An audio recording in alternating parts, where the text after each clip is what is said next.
আসসালামু আলাইকুম। আমি আরিফ আহমেদ আপনাদের সকলকে আমন্ত্রণ জানাচ্ছি কাইট টিভির নিয়মিত স্টক মার্কেট আপডেট ব্লগে। আজকের ব্লগে আমরা যে বিষয়টি নিয়ে আলোচনা করব সেটি হচ্ছে বেক্সিমকো গ্রুপের লভ্যাংশে প্রতারণা। আসলে পুঁজিবাজারে কিন্তু সমালোচনার একটি গ্রুপের নামই হচ্ছে কি বেক্সিমকো, যাদের নেতৃত্বে থাকা সালমান এফ রহমানের উদ্দেশ্যেই আসলে শেয়ার বাজার থেকে টাকা নেয়া এবং বিনিয়োগকারীদের সঙ্গে প্রতারণা করা, যার আরেক দফা প্রমাণ রাখল 2023-24 অর্থ বছরের ব্যবসায় লভ্যাংশকে কেন্দ্র করে। তো এই বিষয়ে আসলে আজকে আমরা বিস্তারিত আলোচনা করব আজকের ব্লগটিতে।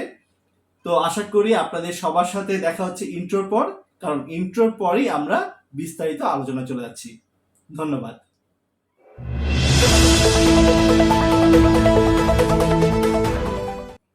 অসংখ্য ধন্যবাদ ইন্ট্রোর পর আমার ইউটিউব চ্যানেল অথবা আমার ফেসবুক পেজ কাইট টিভিতে আসার জন্য। তো যদি আপনি প্রথম এসে থাকেন তবে অবশ্যই আমার এই ইউটিউব চ্যানেলটিকে সাবস্ক্রাইব করে নেবেন। আর যদি এই মুহূর্তে আপনি ভিডিওটি আমার ফেসবুক পেজ কাইট টিভিতে দেখতে থাকেন তবে অবশ্যই আমার এই কাইট টিভি পেজটিকে ফলো দিয়ে রাখবেন, লাইক দিয়ে রাখবেন। আর বরাবরের মতো সে সুযোগ তো থাকছেই, এই মুহূর্তে আপনার স্ক্রিনে একটি হোয়াটসঅ্যাপ নাম্বার দেখতে পাচ্ছেন। এই হোয়াটসঅ্যাপ নাম্বারের সাহায্যে আপনি আমার সাথে যোগাযোগ করতে পারেন স্টক মার্কেট রিলেটেড যে কোনো ইস্যু নিয়ে। তবে অবশ্যই অনুরোধ থাকবে হোয়াটসঅ্যাপে মেসেজের মাধ্যমে যোগাযোগ করার জন্য। তো আমরা চলে যাচ্ছি একেবারে মূল অংশে।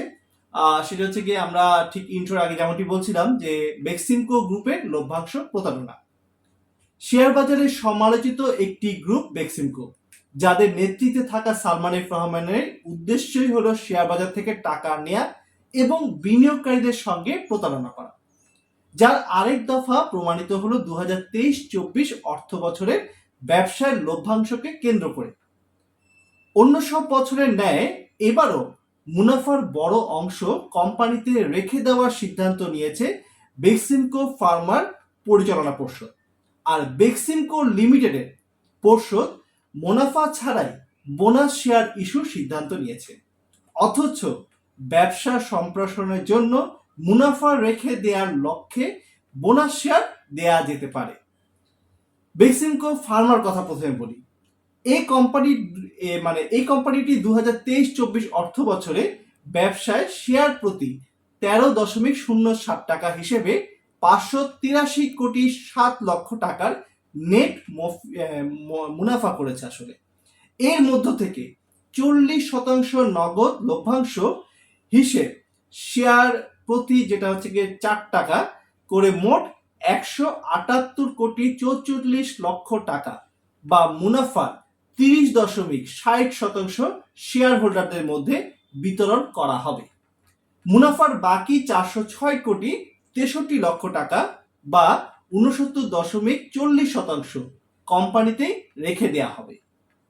এর আগের অর্থ বছরে কোম্পানিটির শেয়ার প্রতি 10.34 টাকা বা নেট 461 কোটি 41 লক্ষ টাকার মুনাফার বিপরীতে শেয়ার হোল্ডারদের 35% হারে বা শেয়ার প্রতি 3.50 টাকা করে মোট 156 কোটি 14 লক্ষ টাকার নগদ লভ্যাংশ দেয়া হয়, যা ছিল মুনাফার 33.84%।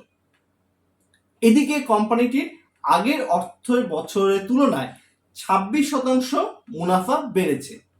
এই কোম্পানিটির আগের অর্থ বছরে 10.34 টাকা শেয়ার প্রতি মুনাফা 2023-24 অর্থ বছরে হয়েছিল 13.07 টাকা।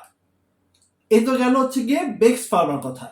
এবার আসা যাক বেক্সিমকোর বিষয়। আসলে এই বেক্সিমকোর বিষয় কিন্তু আমাদের বেশিরভাগ বিনিয়োগকারীদের আগ্রহের জায়গাটা। শেয়ার বাজার থেকে সূক্ষ্ম বন্ডের ইস্যুর মাধ্যমে 3000 কোটি টাকা সংগ্রহ করে বেক্সিমকো, যা নেয়ার আগে কোম্পানিটির মুনাফায় চমক দেখা যায়। তবে টাকা সংগ্রহের পর মুনাফা কমতে কমতে লোকসানে চলে এসেছে। কোম্পানিটির 2023-24 অর্থ বছরে শেয়ার প্রতি লোকসান, যেটা আমরা ইপিএস বলে থাকি, ইপিএস হয়েছে 0.41 টাকা। এতে করে কোম্পানিটির নেট লোকসান হয়েছে 36 কোটি 83 লক্ষ টাকা। এরপরেও কোম্পানিটি পর্ষদ শেয়ার হোল্ডারদের জন্য 5% হারে 44 কোটি 89 লক্ষ টাকার বোনাস শেয়ার ঘোষণা করেছে। এতে করে কোম্পানিটির সমপরিমাণ পরিশোধিত মূলধন বাড়বে এবং কি বাড়বে, শেয়ার হোল্ডারদের শেয়ার সংখ্যাও বাড়বে। অথচ বোনাস শেয়ার ইস্যু করা হয় অর্জিত মুনাফা রেখে ব্যবসা সম্প্রসারণের জন্য।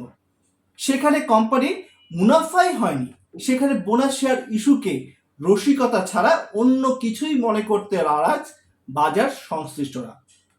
তাদের মতে কোনো কোম্পানির যদি বাজার সম্প্রসারণের সুযোগ থাকে সেক্ষেত্রে অর্জিত মুনাফা রেখে দিতে পারে, সেখানে নগদ লভ্যাংশ না দিয়ে এবং বোনাস শেয়ার দিয়ে। কিন্তু মুনাফা যদি নাই হয় তাহলে বোনাস শেয়ার কোন ইস্যু করতে পারে? আসলে এটাকে তারা বলছেন যে এটা এখানে আসলে এটা কোনো যুক্তিগতার মধ্যেই পড়ে না, এটার কোনো যুক্তির মধ্যেই আপনি এটাকে আনতে পারবেন না যে যেখানে কোম্পানিটি প্রফিট করেনি, মুনাফা করেনি, সেখানে তারা কিভাবে লভ্যাংশ দেয় 5% বোনাস শেয়ার। তো আবার কারণ হচ্ছে গিয়ে যখন একটা কোম্পানি প্রফিট করে, মুনাফা করে, তখন কিন্তু সে তার মুনাফার একটা অংশ রেখে দিয়ে যদি মনে করে যে এটা তারা সম্প্রসারণে তাদের টাকা মানে আরো বেশি প্রয়োজন, টাকার প্রয়োজন রয়েছে, তখন তারা ওই ক্যাশ ডিভিডেন্ড না দিয়ে তার পরিবর্তে তারা কিন্তু স্টক ডিভিডেন্ড দেয়। এটি কিন্তু একেবারে খারাপ না। তবে যেই কোম্পানিটা আসলে লভ্যাংশ লাভই করলো না, মুনাফাই করলো না, যদি মুনাফা না করে কিভাবে লভ্যাংশ দিল, এটা নিয়েই কিন্তু আসলে সবার মধ্যে কিন্তু একটা প্রশ্ন তৈরি হয়েছে। আসলে আমাদের পুঁজিবাজারে গত বেশ একটা বড় ধরনের সময় ধরে, এক যুগ ধরে সময় বলা যায় যে আমরা বিভিন্ন অনিয়ম দেখেছি। তো আসলে কিন্তু এখন আর এই অনিয়মগুলো আমাদের বিনিয়োগকারীরা দেখতে চায় না। তো বাজার সংশ্লিষ্ট ব্যক্তিরা রয়েছেন, কর্তামহল রয়েছেন, ব্যক্তিবর্গ রয়েছেন, যেমন তেমনি প্রাতিষ্ঠানিক প্রতিষ্ঠানগুলো রয়েছেন যারা আসলে এই সকল বিষয়গুলো দেখভালের দায়িত্বে রয়েছেন। তো আমাদের বিনিয়োগকারীরা চাইবে যে যেন আমাদের যারা অভিভাবক রয়েছে স্টক মার্কেটে, তারা যেন এই বিষয়গুলোতে একটু দৃষ্টি রাখেন। তাহলে পরে আর পরবর্তীতে এমন দুর্নীতি এই পুঁজিবাজারে হতে দেওয়া যায় না। আর এমন দুর্নীতি যেন কখনই আর না আসে এই বাজারে, সেই কামনাই আসলে আমরা করব।